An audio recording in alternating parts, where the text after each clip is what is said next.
I'm Coach Tarek. And I'm Vanessa. We are your movement experts, and we are here to educate health and fitness professionals with the tools to create real change for and within the industry. Hello and welcome to this week's episode of Purpose Driven Movements. I'll be your host today, Vanessa. This week, I am so excited to bring to you our fabulous guest, Jessica Maguire. I have been a little bit obsessed with her for the last 6 months over Instagram and her YouTube. She is an Australian leading expert in nervous system regulation and trauma. What does that mean for us? We go into detail in this podcast about why it's super important as coaches or as fitness enthusiasts to be aware of what's happening in your nervous system. If you're feeling anxious, if you're feeling hyperarousal, so not motivated, not in control. And I think that this message is becoming more open, more broad, and more openly spoken about. And so I'm so excited to dive into this with Jessica and you today. So get right in there. I would highly suggest taking notes and checking out the show notes as well, where all of the links to Jessica's work will be up as well. We hope you enjoy. Check out FTI's latest offer, which is 15% off of any of our online courses. Simply go to www.functionaltraininginstitute.com and input PDM15 at cart checkout.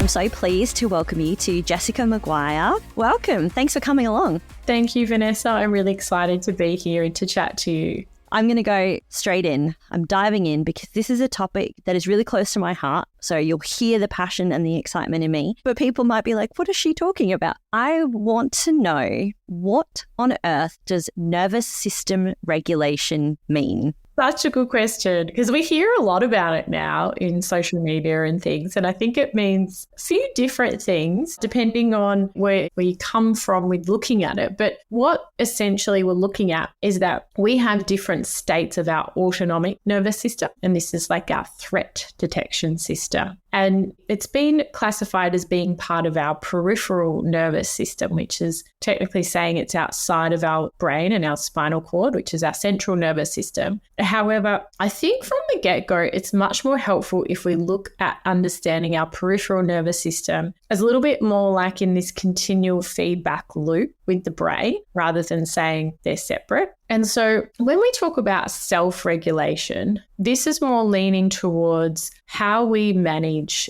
our emotions, our moods, how we express what we're experiencing, and really I would say how we proactively take care of our nervous system and we bring it back towards the state of regulation. So we can say we've got 3 primary states of our autonomic nervous system, and some people use the window of tolerance to explain this, but our regulated state is our middle, or like a window, and above it we have a state of mobilization or hyperarousal, where we might feel anxious, overwhelmed, angry, like we really feel there's too much energy in our nervous system. Or we can have the other band below that window, which is hyperarousal, or our state of immobilization. We might feel flat, disconnected, dissociated. And so inside that window, we can call it ventral vagal regulation if we want to be anatomically correct, from our vagus nerve traveling from our brainstem down to our heart, slowing us down. That brings us into a state where we're not feeling perfectly calm all the time, but we are able to cope with the emotions and sensations we're feeling in our body. And we can still think clearly enough to make choices that are in line with our values. You know, we're not storming off from people. We're not saying things that we later regret. You know, we still have those waves of energy changing, which happens through the day. But overall, we can still act in line with the things that we care about the most. I've watched your TED Talk and I've watched a couple of your talks. I love the window of tolerance, that nervous system regulation, because it puts it really simply, I think, for everyone to understand a relatively complicated nervous system response. My follow-up question for you would be, if I'm a PT, if I'm a coach, or maybe I'm a fitness enthusiast, why is it important for me to know about this as a trainer? I think if we work with helping people, we really want to have a basic understanding of the nervous system and being able to work with people through a nervous system informed lens. I would say that although, we might think, well, somebody's mental health, that's important, but it might not be relevant to me. But I think what we need to step back now and see in a bigger picture is that dividing things into, well, this is a body-based thing, that's what I take care of, or this is a brain-based thing, that's not what my scope. It doesn't really fit with what we know from things like nervous system dysregulation, where people might be struggling to come back inside that window. So say, for instance, when I was working as a physiotherapist, I used to think, well, this is we're talking 15 years ago when I first started out, I just treat this lower back pain. It's here. This is what I'm treating. But really what I was treating through so many different inputs, the way that I was communicating, the language I was using, the sense of ease that I gave people, the environment. It's really looking at the whole way of the brain and the body are communicating with each other.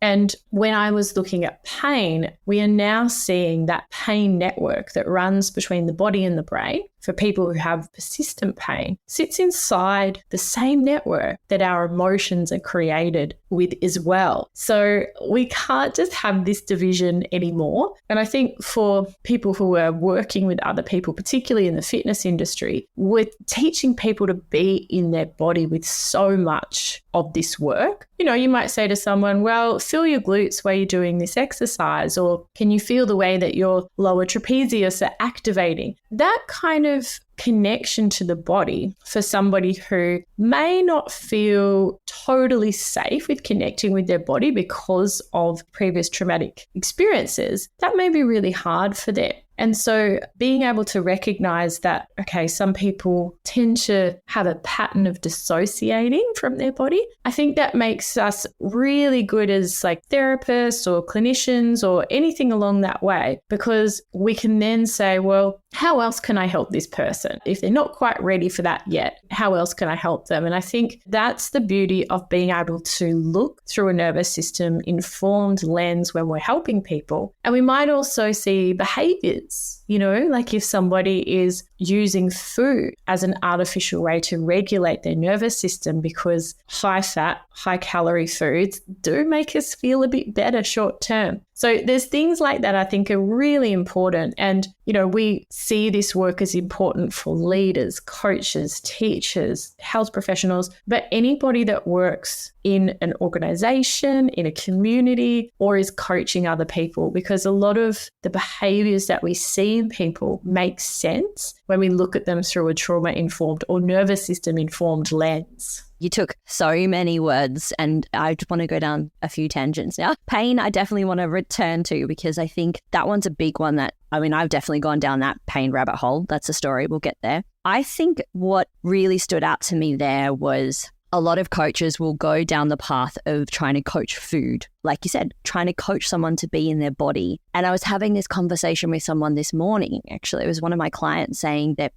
that's why yoga and Pilates are so great for people who are stressed, because it'll bring them down a notch. But then I also just had this thought, well, if someone's in hyperarousal, that might not necessarily be the best approach for them. And so really at the end of the day, the type of exercise that you prescribe someone really has to be in line with where their needs are in their nervous system as well, right? Yeah, I really love this topic of conversation, and it's not discussed enough from coaching other people. I think there's so many things I can draw on from what you just said, but one of the things that we spoke about was Pilates and yoga for people who are stressed. And I think that what we need to look at is, why does that help with stress? Which part of it? Is it the movement? Is it the breathing? And I think for a lot of people, if we're looking at a strength-based training approach, it's actually the proprioceptive information can have an organizing effect on the brain and on stress arousal. So I absolutely am a huge strength training enthusiast, love it, 3 times a week, do my best to do it. But for me, the thing I love the most about it is that deep feedback from the body to the brain. I find that very regulating. And if we look at from when people are stressed, what's happening in the brain is that there can often be more activation in the lower centers. So we might look at like brainstem, we might look at the amygdala, cerebellum, that kind of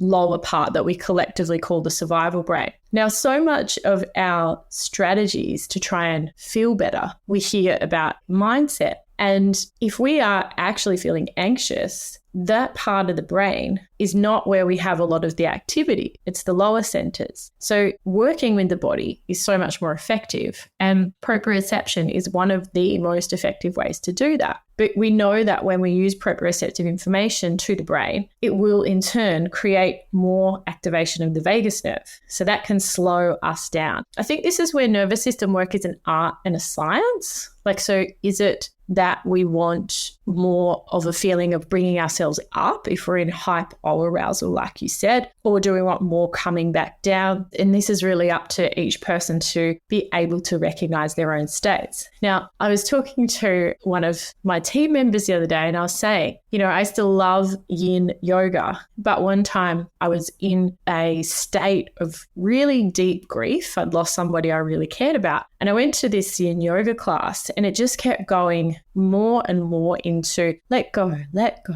let go. And lots of long, slow exhalations. I felt so much worse. It was just like dropping down, down, down into even more hyperarousal because, breathing, where we say, well, if everybody just does slow, deep breathing and focus on the exhalation, we regulate the nervous system. But that's not actually true if you're already in dorsal vagal shutdown, like that lower state. So we're slowing the heart rate even more down. So I think what we need to look at in terms of this, it's like setting someone an exercise program. There's got to be specificity if we want to create change. That's with neuroplasticity, looking at the brain and the nervous system, but in the moment as well. And so I personally am not a fan of these big generalizations that we hear for anything. I'm sure you're the same with training, with exercise. It's the person. It depends on so many things. It's like my favorite answer for everything. It depends. I know. It must be so annoying for people because it's like we want these simple answers. But where we really learn is when we embrace these complexities and the nuance of it all. Yeah, it's so interesting. And I think just from a personal experience, I've always been on the upper arousal side. I'm constant energy, always feeling the need to be on and doing something, right? I always have that. So funnily enough, Pilates has been very useful for me because it is very proprioceptive, it's breath controlled, it's focused, and it's allowed me to kind of come back down. But, after COVID, I was languishing terribly. I had zero motivation, zero focus, complete opposite. Like I literally went from one side to the other and there was nothing, like Pilates was just not doing it for me. Like I needed to get out, I needed to skip, I needed to hike, I needed novelty and things that would awaken my senses almost. And it was something that I kind of did a little bit intuitively, and then coming back through and looking at all of your work, I'm like, okay, well, it makes sense. And I think that as humans, when we listen to our body well, instinctively, we know that we feel like we need to do something low or we need to do something high. But I think that some people get stuck, and I was definitely one of those people who I would be the classic over-exerciser, and I have so many clients like this. Your type A personality, you go, go, go at work, and to relieve your stress, you go really hard at the gym and you're doing a HIIT session 4 times a week. What does that do? Not only, physically we know that it can be damaging, but what does that do to your nervous system? It's a brilliant question. I think there's a little bit of this that comes with nervous system and also personality type that you were talking about, and inner narratives we get stuck in. So I would say there's a little bit of a boom and bust approach that some people have at the higher end of the spectrum, and they push so much. Exercise can be something that we might lean into to manage anxiety in a positive way, but then we can also use it to the too far extent where we're not really able to cope if we don't have this really high exercise. So we've got to look at this as like, okay, how is this helping to bring regulation and a real true regulation where we come back into that state? But I mean, I've heard lots of people say that they've gone to some classes that were really intense and they were actually felt worse afterwards, because if we're pushing ourselves too hard, our inner critic is going, you need to be doing more. And we are physically creating tension in our body while we do this. Think of like a really strong CrossFit class where we push ourselves too far. Nothing against CrossFit if anybody loves that. It's more the way we use it. So I see that there tends to be a boom and bust approach. And this definitely is the case for people who experience persistent pain as well, where they think, no pain, no gain. I've got to push through, go, go, go. And that then we can end up finding ourselves depleting that sympathetic energy reserve, pushing ourselves further into anxiety. Or for some people, they might fall the other way where they never quite manage to push themselves at all and they stay down to, okay, I just can't get myself to that state. So they don't really get any progress. So I think this is where having this framework of understanding our nervous system is so important to begin with. Activity pacing is something else that's really useful for people who tend to find they have persistent pain, or for the people, like you said, Vanessa, who might be coming off the back of COVID and it's more coming under like a chronic fatigue pattern. And so what happens then is, say we want to pick an activity or an exercise we want to do. Let's say it's, okay, I want to start walking for 30 minutes each day. Let's say I'm a boom and bust. I'll probably say, I can do 60 though. I can definitely do 60. I know I can. So we might say, well, yes, but am I going to be exhausted the next day? Am I going to have a flare up of my pain? And then so we come back down till we get to this point of what we know we can manage. And that might be starting at 20 minutes per day. And then we build on that objectively so that we can keep it where we're not having this boom and bust, all this undercoping mechanism. And that's a way, if we think about with persistent pain or even with chronic fatigue or neuroinflammation, which is what is being shown with COVID, that for a lot of people, there is this ongoing inflammation through their body that creates that exhaustive feeling like you get when you're sick. If we want to look at taking care of our nervous system and our immune system, because they communicate really closely together, we can use this gradual increase in activity pacing to build up that tolerance. And that's tissue tolerance. It's also tolerance of our energy reserves as well. So that's something that I would lean more into for people who want to use movement, but they find that they're like, go, go, go, crash, go, go, go, crash. Because a lot of the time what's happening is they're just exhausting that sympathetic energy system, which is where our vitality comes from. I think it also works on the other side as well, where, you have clients who definitely living in hyperarousal who don't feel like they're motivated to do anything. And I think what really needs to kind of reframe in the industry is our expectation of when we get results. And one of the things you just said there was tissue tolerance. And the nervous system is extremely adaptable. It adapts really quickly. Another one of our systems that doesn't adapt really quickly is the fascial system. It takes months and months and months and months. And I think people underestimate how you get to that 2 or 3 month mark and you're expecting results. But sometimes that fascial system can work really, really slow. It can take 6 to 12 months for that to change. And we have this expectation of that pacing to go from here, and be completely linear. And then all of a sudden you've reached it is so false.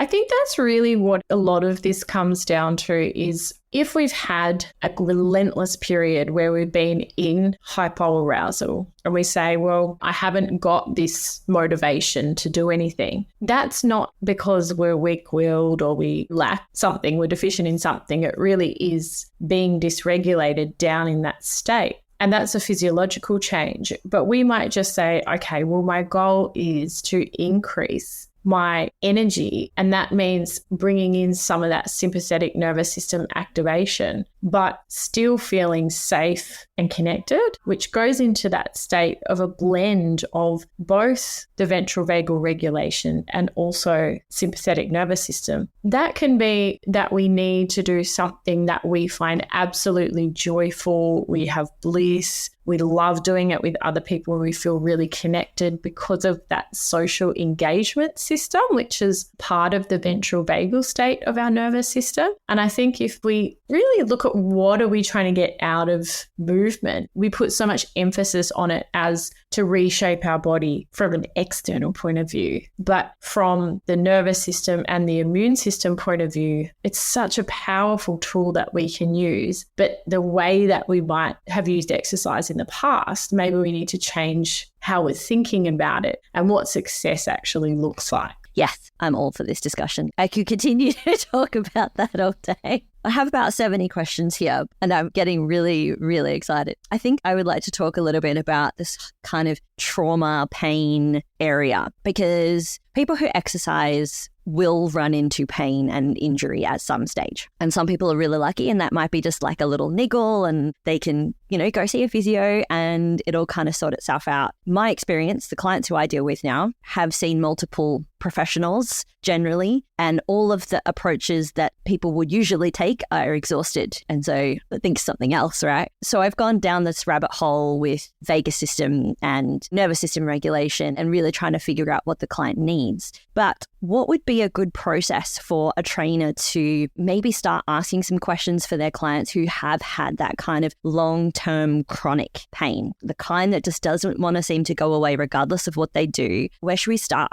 I speak from experience of knowing how challenging persistent pain is, not just for the clinician, but also for the poor client to understand what's going on. And I think the mistake that was made, I've seen these swings in trends with talking about pain where it's all gone to, well, this extreme part of it's all in your head, like the body doesn't matter. And then it sort of then had another run around of, well, it's all about education and manual therapy doesn't matter. And I think what we need to look at is there's still this biological, psychological, and social parts to pain. And pain is an experience. And pain doesn't always mean tissue damage. So that in itself can be hard for us to get our head around. But when we talk about it in terms of people who have this ongoing chronic pain where the actual initial injury or what happened has probably settled down now, however, the pain is still there, we're looking at networks in the ways that the body and brain are communicating. There's definitely a tie-in with the psychological part of our lives and the social. Like to have somebody who's fit and healthy hurt their back and they have pain for months and they're a healthy,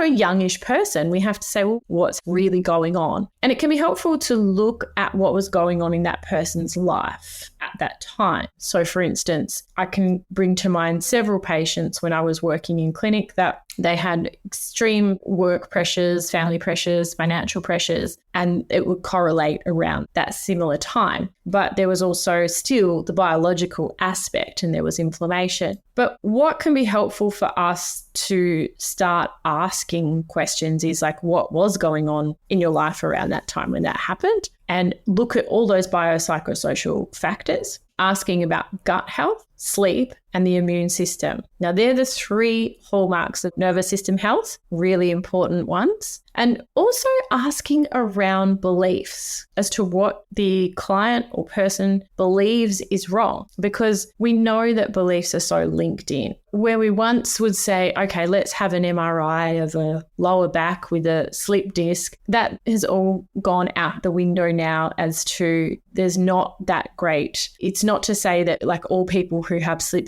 discs will have pain, because there's a lot of us walking around with slip discs and we don't even know about it. So I think getting to understand the beliefs, and a lot of those beliefs, narratives, language, and stories are driving pain, but particularly creating fear avoidance. So for instance, I can think of a lot of patients who used to say, I don't want to bend forward and pick something up because that will make my disc worse.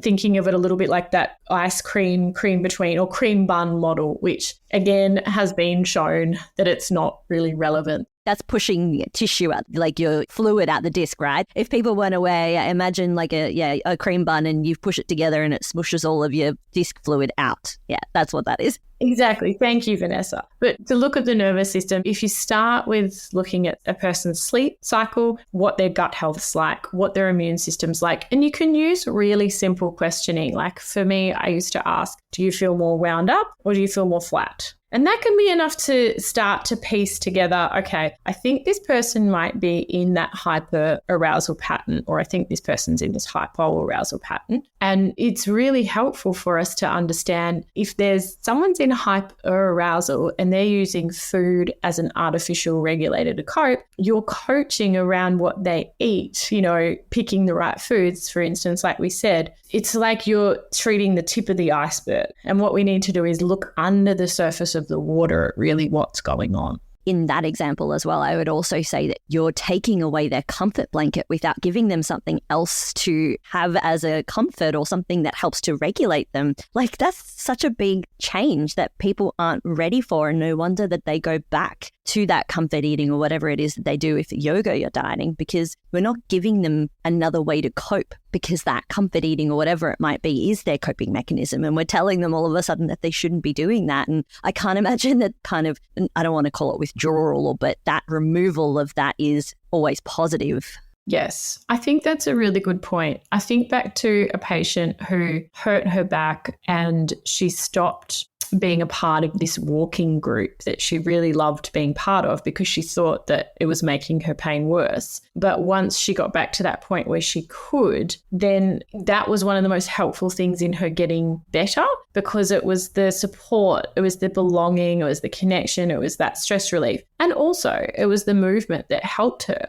But what was stopping her, creating more isolation, was the belief that walking would make her pain worse. So I totally agree. And this is where co-regulation, like the other people's being around us and giving us that support, can be so important if we find that we're stuck in the states of dysregulation. Yeah, I have like a vivid memory of a client who's really similar. She had an operation for a knee injury. It was meant to be kind of like the standard, you do your operation, you do your rehab, you get better kind of thing. Didn't get better. Like her knee was not able to extend completely. Her leg's different, got completely out. And so, we were able to finally get that knee to extend. And then what happened? Her entire coping system, her entire body completely collapsed. She had compensated so much, then got all of this back pain, all of this pain. And so then she literally had to reframe and change her entire life, all of her coping mechanisms, the group that she was in for exercise, what she did for stress relief, which was exercise. She lost all of those coping mechanisms all at once. And she would come into the session and we'd do a couple of things and she would just cry. She would just be so upset. And, as a PT or a coach, you might say that that's outside your scope. But if you're as a human being, I'm more than happy to just be the shoulder that someone wants to cry on. But it's so hard watching that person go through that, and you're effectively trying to be their support or change their support network. And I think the role of a PT can be really, really important in facilitating something as dramatic and as challenging when you're going through pain as severe as that and you feel like there's no other outlet. It's so tough. There's a huge part that comes into this as PTs, as clinicians, as coaches, where you are a co-regulator for somebody else. This took me a long time to realize that part of the treatment, part of the session is if somebody leaves feeling more regulated because they've been around me when I'm regulated, that is fantastic, because coming back into regulation, we actually know that that's the state where rest and repair happen in the body. So we are helping them. But I think exactly what you said, this is not in my scope. It's not necessarily saying that we're responsible for giving advice where we might need to refer somebody to get more professional advice. But what this is saying is that for some people, like the patient or the person you're referring to, having that cry where they were seen, they were heard, They sat there, they let that out. They probably did go back to being regulated again. And then they were able to go, okay, now what do I need to do to take care of myself? Okay, I can't exercise. What can I do? But even just problem solving with people in that way of like, yes, this is hard that you can't exercise. Is there something else that we can do that helps you to feel that sense of calm, connected? And they might say, well, actually, when I speak to my friend, that's another thing that we can include. So I think to understand the nervous system and the role of co-regulation, I think for anybody who's been through a traumatic experience, being able to offer your own nervous system in a state of co-regulation is one of the greatest gifts you can give them in that time. And what I think the challenge is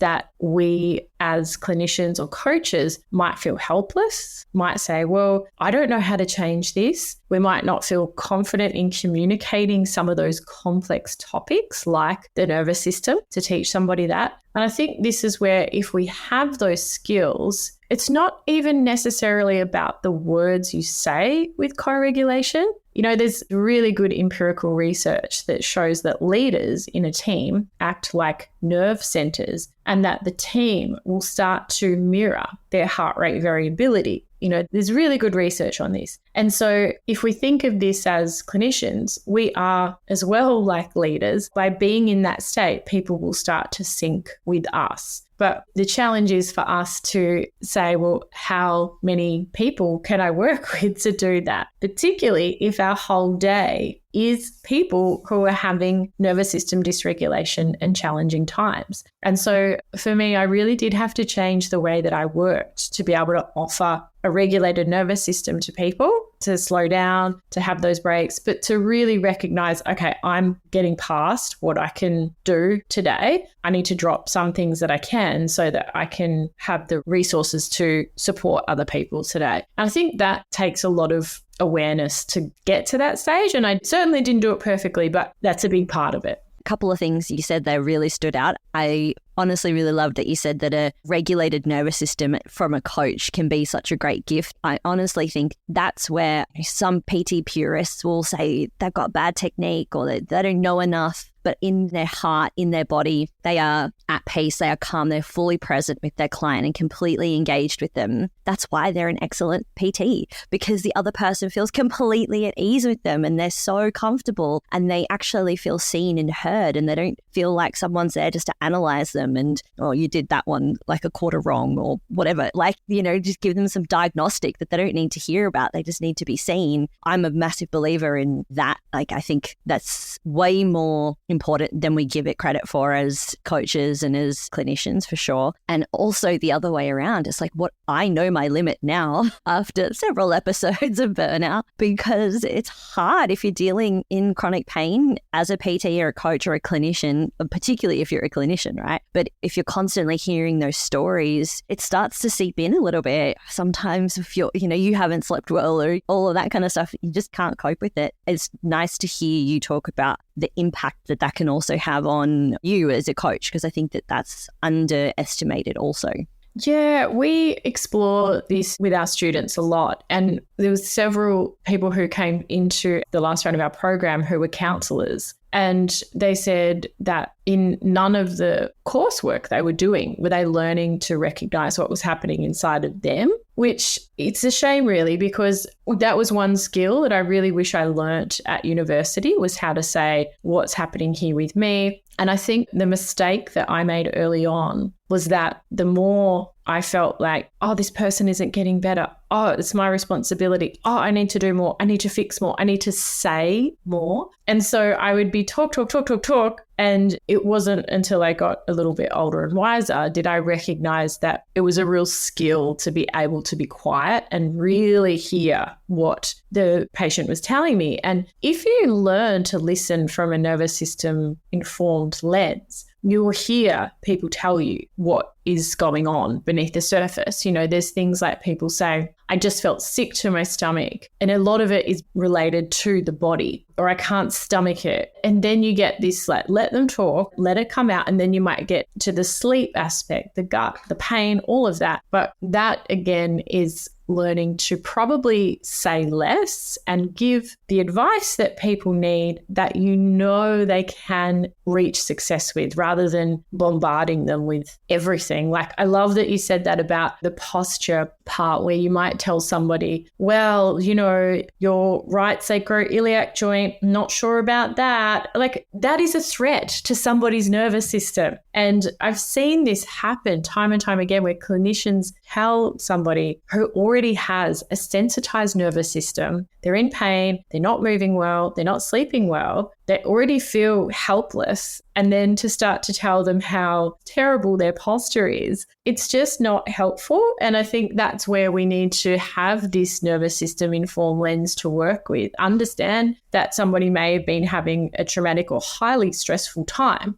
Trauma doesn't have to mean that we have been a huge accident. I think if we can understand that for some people, the relentless stress of a divorce, of a business going bad, of multiple hardships, moving to a new town, that can be enough to start to fuel some of those changes in the brain-body system. And then, we throw in a few other things that happen, and they're not eating well, they're not sleeping well, and they can spiral down into not feeling at home inside their body. So it's useful if we can have a framework of understanding about the nervous system and to really get to listen for those clues as to what's going on. You said something in one of your talks, and maybe this can be just a really quick one. For people who are still a little skeptical and who are thinking, I don't know what's going on, you talk about how the body can carry trauma. If you were to explain that to someone really quickly, what would that look like? So this comes down to what we call implicit memories. And if we look at the brain, we have our outer cortex, if you like, that's called the thinking brain. And then lower down, we have the survival brain, which is outside of our conscious awareness. So when I say to you, okay, Vanessa, if you rode your push bike for the first time on training wheels, you might be able to see where you were, who you were with, could be a parent and a sibling, and you'd have a visual memory come to mind. So that's an explicit memory. But the fact that today you can jump on your bike and ride it and you don't have to think about it, your body implicitly knows how to do it, and that's stored in the survival brain, these lower centers. Or if we look at our survival strategies, we actually learn these implicitly as well. So if we get triggered as to something feeling similar from our past, it will create this same response in our body through the nervous system. So we might notice our heart races, we could have this gut-wrenching feeling in our stomach, this sense of doom as well. And there's an ongoing cycle that can then happen if we think about how we have voluntary movement. If I reach for my glass, that's happening up in the thinking brain. I'm aware of that. But we also have motor centers down in our brainstem that we're not aware. And for so many people, when there is a stress activation, it can look like it's never going to work out, or I can't be seen, I need to be quiet and invisible. That's for people who might feel like they have to walk on eggshells, or for people who are more hypervigilant, there could be this bracing in the sides of the ribs and holding themselves. I would say for a lot of people, that's happening out of their awareness, but it drives this message back up to the brain that that's true. So it's collapse, drop my head, things that I can't be seen. And then when we're challenged, we can't use our voice. And so we're creating this self-fulfilling prophecy. But if we can learn to change those patterns in the body at that time, that is a way that the survival brain learns something else, and we don't have those same implicit memories and cycles playing out. So we can't separate the body and the brain as much as we love to. They're so linked like this that we need to look at, we're changing both when we use practices that work from the body up to the brain.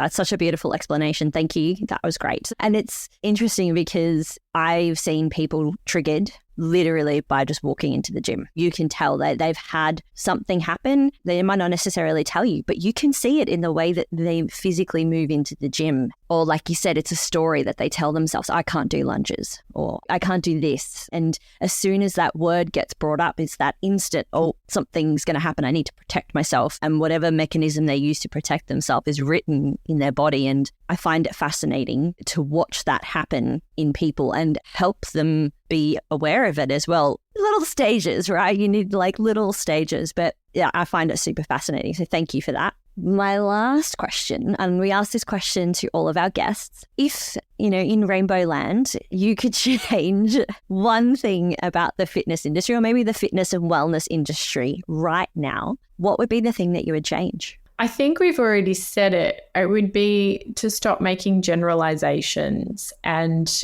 lean into the complexity and the shades of grey rather than having a blanket statement for everybody to use all the time, because I think it creates this confusion.